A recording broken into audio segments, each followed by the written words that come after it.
여러분 안녕하십니까? 센 경제연장 오늘의 주요 뉴스입니다. 투르크메니스탄이 한국 기업들과의 경제협력 확대 의사를 밝혔습니다. 하나그룹이 이라크에 최첨단 종합병원을 짓고 운영까지 총괄하는 프로젝트 계약을 체결했습니다. 총 사업비는 2억 달러로 국내 병원 수출 프로젝트 가운데 최대 규모입니다. 저금리 시대가 시작되면서 직접 투자를 꺼리는 투자자들의 대안 투자처로 ETF가 떠오르고 있습니다. 국내 전기차 시장이 내년까지 현재의 5배 이상인 16,000대 규모로 커질 전망입니다.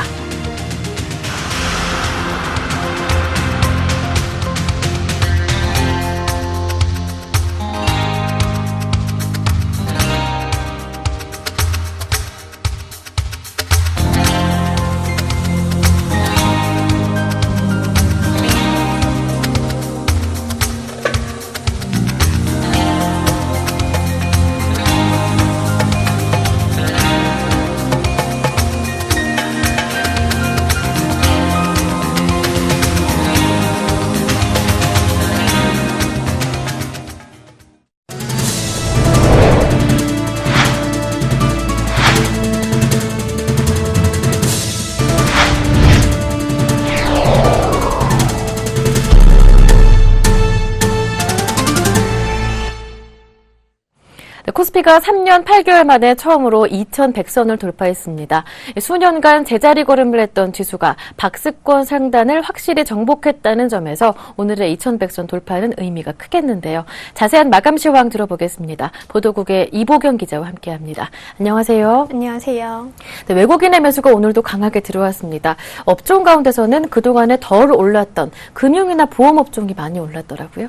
네, 그렇습니다. 오늘 코스피 지수는 드디어 2,100선을 돌파하는 데 성공했습니다. 지수는 3년 8개월 만에 2,100선을 넘어서는 모습을 보였는데요. 오늘 코스피 지수는 전거래일 대비 0.61% 오른 2,111.72포인트를 기록했습니다. 지수는 3거래일 연속 상승을 하면서 2,110선까지 넘어섰습니다. 지수를 끌어올릴 만한 대외적인 호재는 없었습니다. 대외적으로는 오히려 분위기가 좋지 않았지만 코스피는 그럼에도 불구하고 외국인의 매수세에 힘입어서 파죽지세로 2,110선까지 올랐습니다. 오늘 외국인은 장 막판 1,000억 원 이상의 매물을 사들이면서 총 3,953억 원을 순매수했습니다. 기관은 1,384억 원을 순매도했고 개인은 2,236억 원을 팔아치웠지만 외국인의 매수세가 워낙 거셌습니다. 업종별로는 상승업종 수가 더 많았습니다. 금융주의 매기가 쏠리면서 은행을 비롯해 금융, 보험업 등이 강한 상승세를 보였습니다. 반면에 전날까지 상승폭이 컸던 의약품과 증권업이 하락했습니다. 시가총액 상위 종목들도 대부분 올랐습니다. 현대차와 한국전력, 현대모비스 등이 상승을 했고 반면에 삼성전자를 비롯해서 아모레퍼시픽 등이 하락했습니다. 네, 코스닥은 9일 만에 하락했는데요. 7일째 이어졌던 기관의 매도 물량이 오늘은 더 거세졌더라고요. 네, 그렇습니다. 오늘 코스닥 시장은 9거래일 만에 하락세로 전환을 하는 모습을 보였는데요. 690선을 장중한 때 터치하기도 하는 모습을 보였지만 기관의 매도세에 약세로 전환을 했습니다. 코스닥 지수는 전거래일보다 0.64% 내린 684.97포인트로 마감했습니다. 오후에 전환된 기관의 매도세가 거셌습니다. 기관이 1,148억 원을 순매도했고 반면에 외국인이 116억 원, 개인이 1,201억 원을 순매수했지만 지수 하락을 막기에는 역부족이었습니다. 한편 오늘 원달러 환율은 미국의 조기 금리 인상 기대감이 떨어지면서 4원 60전 하락한 1,094원에 마감했습니다. 네, 말씀드렸다시피 오늘 은행업종 굉장히 많이 올랐습니다. 덜 올랐던 은행업종 중심으로 강세가 나타나는 모습이었는데요. 자세하게 좀 체크를 해보고요. 어제 상한가로 급등했던 셀트리온 오늘 장중에 상승폭이 줄기는 했어도 또 다른 신고가를 보여줬죠. 네. 오늘 그동안 저평가돼 왔던 은행주들이 일제히 급등세를 보이는 모습을 볼 수 있었는데요. 은행업종은 오늘 무려 10.4% 급등세를 보였습니다. 특히 오늘 우리은행의 주가가 상한가를 기록을 하면서 1,800원에 거래를 마쳤고 기업은행이 8%대, 하나금융지주와 KB금융이 5에서 6%대 오름세를 보였습니다. 추가 금리 인하 가능성이 제한적이라는 평가가 나왔고 또 증권사가 제휴 핀테크 사업자의 거래 대금과 연동해서 대가를 제공하는 것이 가능하다는 소식이 알려지면서 은행주들이 일제히 강세를 보인 것입니다. 또 셀트리온이 오늘 급등하면서 52주 신고가를 갈아치웠는데요. 이로써 오늘 셀트리온의 시가총액이 10조 원을 넘어섰습니다. 셀트리온은 전일 대비 5.64% 오른 9만 1,800원에 거래를 마쳤습니다. 미국 유타주의회가 바이오시밀러 대체 처방 법안을 통과시켰다는 소식에 셀트리온의 북미 시장 진출 가능성이 높아져서 상승한 것으로 보입니다. 네. 어제 셀트리온 상한가 기록한 이후에 오늘도 추가적인 5% 급등이 나오는 모습이었습니다. 네, 지금까지 보도국의 이보경 기자와 함께했습니다. 고맙습니다. 고맙습니다.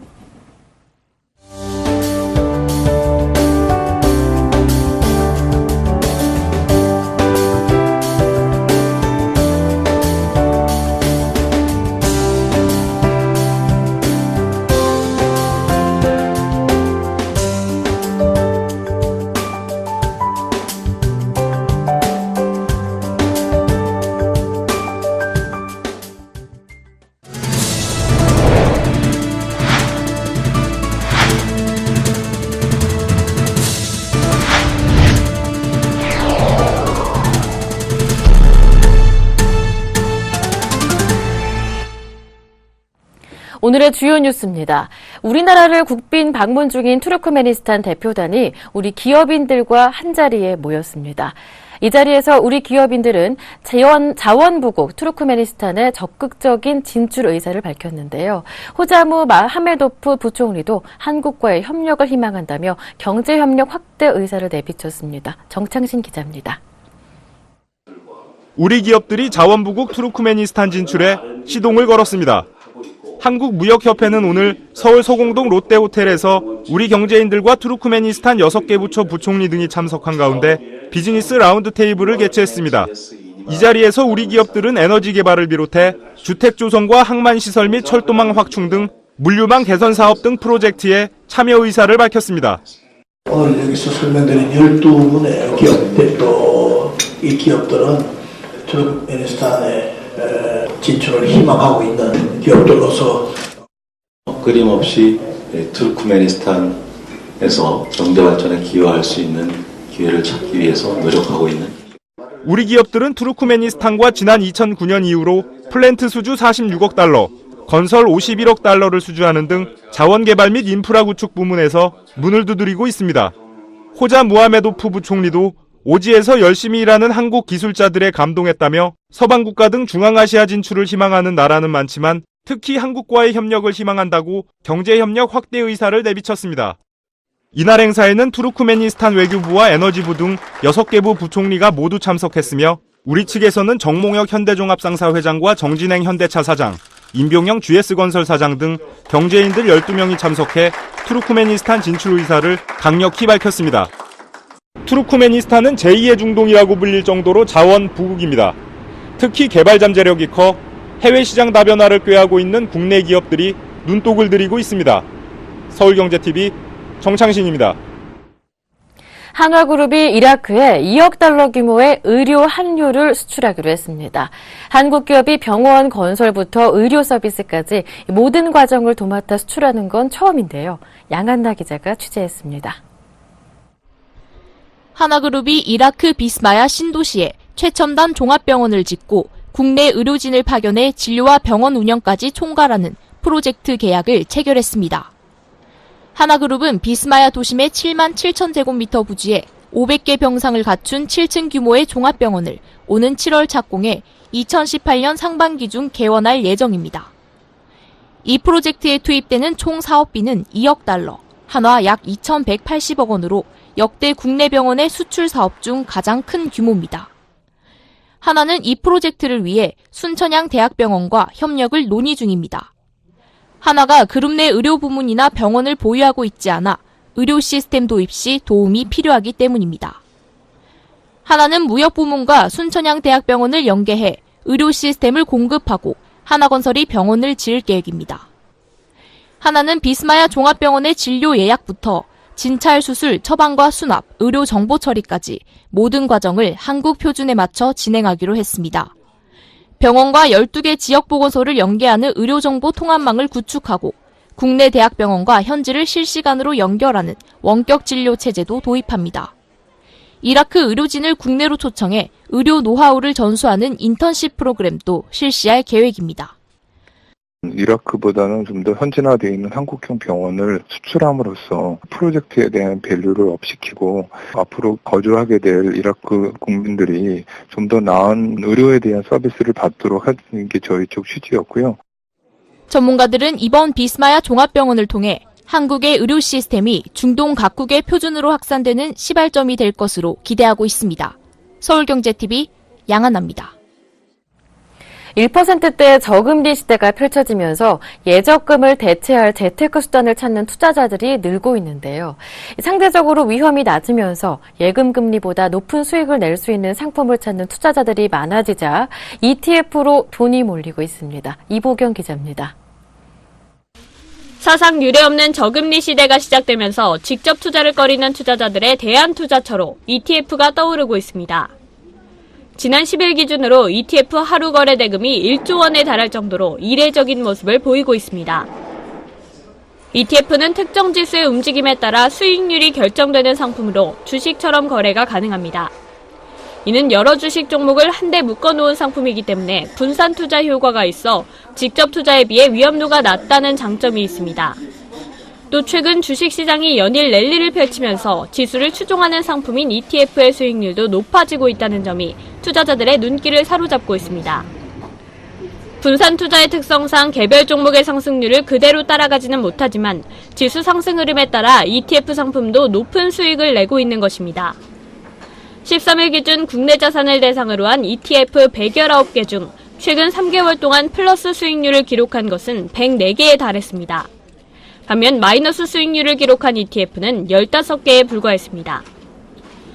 가장 높은 수익률을 기록한 ETF는 미래에셋 타이거증권 증권상장지수로 3개월 동안 수익률이 55.51%에 달했습니다. 또 삼성 코덱스 증권주 증권상장지수도 54.21%의 수익률을 기록했습니다. 초저금리 상황에서 보다 저렴한 투자 수단을 찾기 위한 수요가 ETF 시장으로 들어오고 있고요. 그리고 두 번째로는 최근 시장이 박스권을 벗어나면서 다양한 거래 주체들의 거래가 늘어나고 있는 그러한 상황이라고 보시면 될 것 같습니다. 다만 전문가들은 ETF 상품이 평균적으로 중위험 중수익의 특징을 갖지만 설계하기에 따라 고위험 고수익의 특징을 갖는 상품들도 있기 때문에 개별 ETF의 구성과 특징을 꼼꼼히 따져볼 필요가 있다고 조언하고 있습니다. 예적금으로 자산 증식이 불가능한 시대가 도래했습니다. 은행 예금 금리보다는 높은 수익률을 얻길 바라고 또 동시에 위험도는 상대적으로 낮은 상품을 찾는 투자자들이 ETF 시장으로 몰려들고 있습니다. 서울경제TV 이보경입니다. 국내 전기차 시장이 내년까지 현재 5배 이상인 16,000대 규모로 커질 것으로 보입니다. 환경부와 각 지방자치단체에 따르면 지난해 말 기준 전국의 전기차는 3,044대이고 올해는 정부와 지자체의 친환경 전기차 민간 보급 사업으로 3,090대가 보급됩니다. 이런 가운데 환경부는 내년에 전기차를 10,000대 추가 보급하기 위해 차량 구입비 1,500억 원 등 관련 예산을 기획재정부에 신청했다고 밝혔습니다. 정부 지원 확대 등으로 전기차 시장의 성장이 예상되자 제작사들은 시장 선점을 위해 가격을 인하하고 신차 출시도 계획하고 있습니다. 르노 삼성과 한국GM은 최근 서울시의 전기차 보급 사업에 맞춰 전기차 모델의 가격을 각각 148만 원, 150만 원 내렸습니다. 또 아직 전기차 모델이 없는 현대차는 내년에 전기차를 처음으로 출시할 예정입니다. 글로벌 TV 시장에서 한국이 판매량 선두를 달리며 시장 지배력을 강화하고 있습니다. 반면 지난해까지 앞서가던 일본과 중국의 판매 점유율은 동반 하락했습니다. 시장 조사기관 디스플레이서치에 따르면 지난해 중국과 일본의 TV 판매량은 지난 2013년에 비해 각각 240만 대와 321만 대 감소한 것으로 집계됐지만 한국은 전년보다 467만 대 늘어 3개국 중 유일하게 플러스 성장을 했습니다. 글로벌 시장에서 한국은 8,705만 대 팔았고 중국은 5,120만 대, 일본은 4,416만 대를 각각 팔았습니다. 그 결과 한국은 TV 판매 대수를 기준으로 한 점유율이 지난 2013년 36.2%에서 2014년 37.1%로 약 1%포인트 증가했습니다. 매출액도 전년보다 15억 6,040만 달러 늘었습니다. 숙명의 라이벌로 꼽히는 삼성전자와 애플이 신제품 출시 후 모처럼 나란히 웃는 모습을 보이고 있습니다. 삼성전자는 전략 스마트폰 갤럭시 S6 시리즈로, 애플은 스마트워치 애플워치로 소비자들의 인기를 끌고 있습니다. 삼성전자의 갤럭시 S6 시리즈는 지난달 스페인 바르셀로나에서 공개된 직후 언론의 호평을 받았습니다. 하드웨어 역량이 집약된 것은 물론 디자인 측면에서도 애플에 뒤지지 않았다는 평가입니다. 애플의 첫 스마트워치 애플워치는 주문 시작 6시간 만에 전 모델이 품절됐습니다.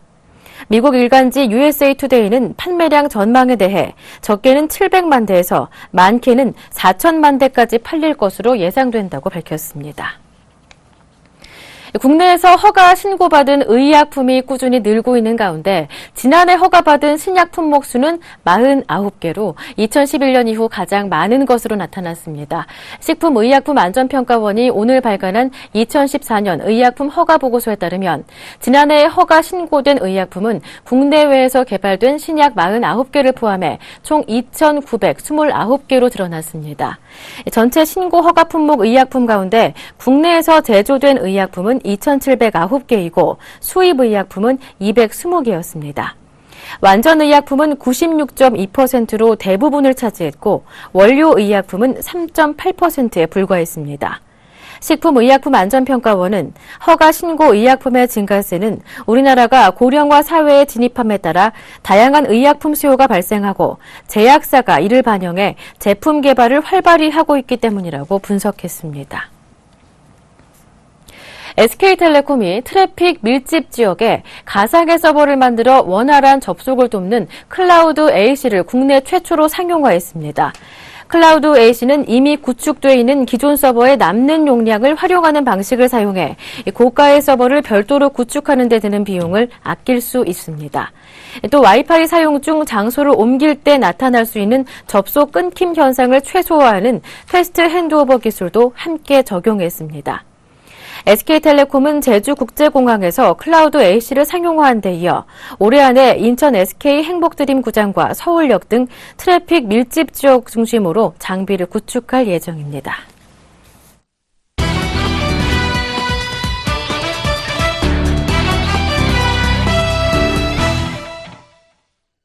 지난달 제주시에 이어 이번 달에는 수도 서울에서 전기차 민간 보급 사업이 시작됐는데요. 완성차 업체들은 정부 보조금과 별도로 추가 혜택들을 내놓으면서 자사의 전기차 구매를 유도하기 위해 안간힘을 쓰고 있습니다. 특히 국내 최대 자동차 시장인 만큼 서울에서의 경쟁은 의미가 남다르다는 게 업계의 평가인데요. 올해 서울시 전기차 보급 사업은 어떻게 진행되고 각 완성차 업체들은 어떤 혜택을 내놓고 있는지 보도국 정운규 기자와 자세한 얘기 나눠보겠습니다. 안녕하세요. 네, 안녕하십니까? 네, 올해 서울시의 전기차 민간 보급 지원 규모는 어떻게 되나요? 네, 이번 서울시의 보급 수준은 1,400여 대를 보급할 예정인 제주도를 제외하면 전국 최대 수준입니다. 더욱이 수도 서울에서 진행된다는 점에서 의미가 남다른데요. 서울시는 가정과 기업, 법인과 단체 등을 대상으로 전기차 575대에 최대 2,500만 원을 지원할 예정입니다. 올해 보급 수량은 지난해보다 3배 이상 늘어났고 지난해와 다른 점은 전기 트럭과 전기 이륜차까지 대상을 확대했다는 점입니다. 이 중 전기 승용차는 510대를 보급하면서 구입 보조금을 1,500에서 2,000만 원까지 지원할 계획입니다. 보조금은 4개 분야로 나누어 차등 적용되는데요. 국가유공자나 1에서 3등급 장애인 등 특정 자격 요건이 없는 일반 시민의 경우 대부분 1,650만 원을 지원받게 됩니다. 보급 차종은 기아자동차의 레이 EV, 소울 EV, 그리고 르노 삼성자동차의 SM3 GE, 한국 GM의 스파크 EV, 그리고 BMW의 i3 등 총 5종입니다. 네, 5가지 차종이 대상이라고 말씀하셨는데 가장 궁금한 건 얼마에 구매할 수 있는지거든요. 차종별로의 구매 가격과 그리고 추가 혜택은 어떤 것들이 있을까요? 네. 각 완성차 업체들도 서울 시민들의 자사 전기차 구입을 유도하기 위해서 정부 지원과는 별도로 다양한 혜택들을 내놓고 있습니다. 우선 기아차의 소울 EV는 최대 100만 원 추가 할인 혜택을 제공하는데요. 추가 할인과 정부 지원금을 최대로 받을 경우 2,150만 원에 구입할 수 있습니다.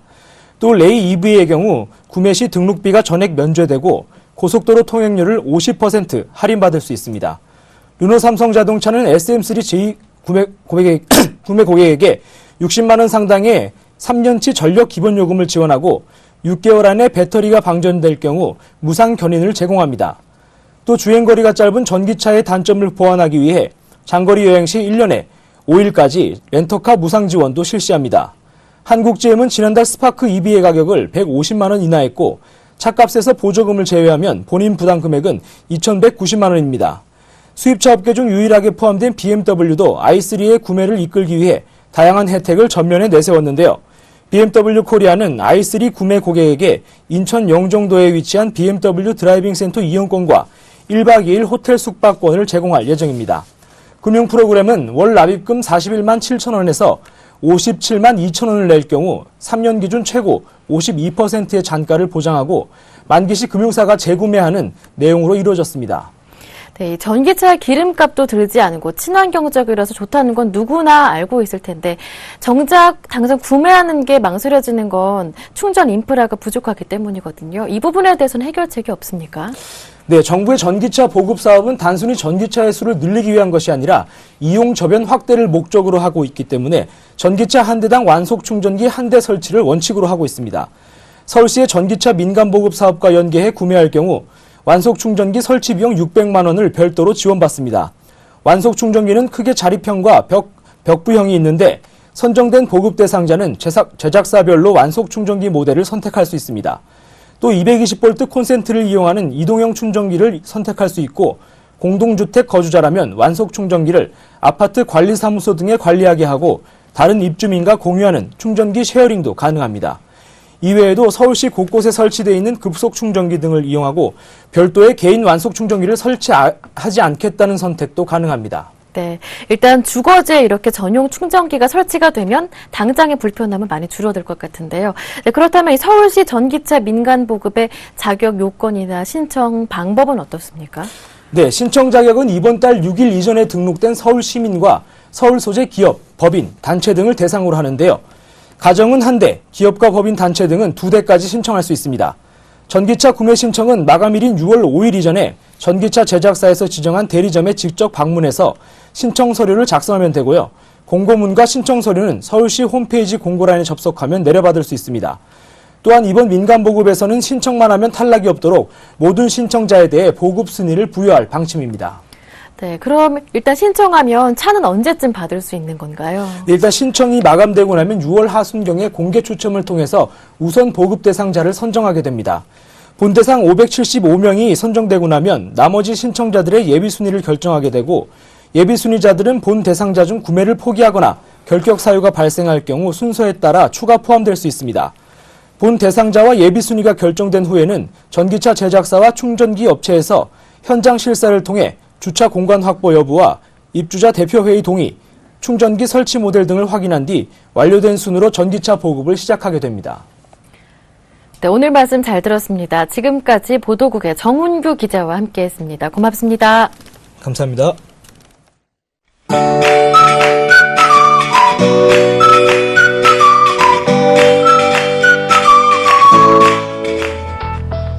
안녕하세요. K웨더 라이프스타일 예보 차씨입니다. 오전까지만 해도 비가 흠뻑 내렸는데요. 현재는 전국 곳곳에 약하게 비가 이어지고 있습니다. 서울, 경기, 강원도, 충청과 경북 북부는 5에서 10, 그 밖에 전국은 5mm 미만의 비가 더 오겠고요. 대설특보가 발효되어 있는 강원 산간지방은 이래 3cm의 눈이 더 오겠습니다. 비와 눈은 오늘 늦은 밤에 대부분 그칩니다. 다만 강원 영동과 경북 북부, 충북 일부는 내일 새벽까지 오겠습니다. 비와 눈이 그치고 흐린 하늘을 보이겠지만 아침에 서쪽 지방부터 점차 맑아지겠습니다. 다만 미세먼지 농도가 오후에 서쪽 지방을 중심으로 나쁨 단계를 보이겠습니다. 내일 오전에는 오늘 내린 비로 인해 대기가 청정한 가운데 대기의 순환이 원활해 정체하는 대기 오염물질이 적겠는데요. 따라서 전국의 미세먼지 농도가 보통 단계가 되겠습니다. 다만 오후에는 서풍을 따라 국외 대기 오염물질이 점차 유입돼 서쪽 지방을 중심으로 나쁨 단계를 보이겠습니다. 내일 우리나라는 동해상에 위치한 기압골의 영향에서 벗어나 제주 남쪽 먼바다에 위치한 고기압의 가장자리에 들겠습니다. 그럼 자세한 지역별 내일 날씨는 나절 예보를 통해 알아보겠습니다. 충북은 새벽 한때 비가 조금 오겠고 중부지방 아침에 서쪽부터 맑아지겠습니다. 낮 기온 서울 20도 등으로 높게 오르겠습니다. 오늘보다 높겠는데요. 다만 일교차가 크겠습니다. 강원 영동은 새벽 한때 비가 오겠고 동해안 저녁에 점차 맑아지겠습니다. 한낮에 속초 19도 예상됩니다. 경북 북부는 새벽 한때 비가 오겠고 남부지방 아침에 호남과 제주도부터 점차 맑아지겠습니다. 대구의 낮 기온은 22도 예상되고요. 일교차가 큰 만큼 건강관리 유의하시기 바랍니다. 남해와 동해상은 오전까지 비가 오겠고요. 물결은 풍랑특보가 발효되어 있는 제주 남쪽 먼바다에서 최고 3m로 높게 일다가 점차 낮아지겠고 그 밖의 해상에서는 0.5에서 2.5m로 일겠습니다. 다가오는 목요일에도 영남과 제주도를 제외한 전국에 비가 올 전망입니다. 날씨였습니다.